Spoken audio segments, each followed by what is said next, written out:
అప్పుడే ఆయన లేచి అరణ్యానికి వెళ్ళి ఏకాంతంగా ప్రార్థనలో గడిపేవారు.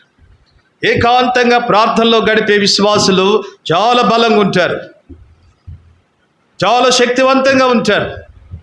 ఏకాంత ప్రార్థన లేని వారు చాలా బలహీనులుగా ఉంటారు. ఈ మధ్యాహ్నము కూడి వచ్చిన మనం ప్రియ సహోదరుడా, ఏకాంతంగా ప్రార్థనలో గడిపే విశ్వాసులు చాలా బలంగా ఉంటారు, చాలా శక్తివంతంగా ఉంటారు. ఏకాంత ప్రార్థన లేని వారు చాలా బలహీనులుగా ఉంటారు. ఈ మధ్యాహ్నము కూడి వచ్చిన మనం ప్రియ సహోదరుడా, ఎంతగానో ఏకాంత ప్రార్థన కలిగి ఉంటున్నావు.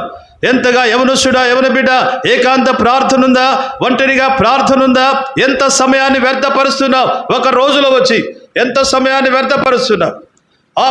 ఆ సమయాన్ని ప్రార్థనలో గడిపి చూడు, వాక్యములో గడిపి చూడు, ప్రభుతో సహవాసములో గడిపి చూడు.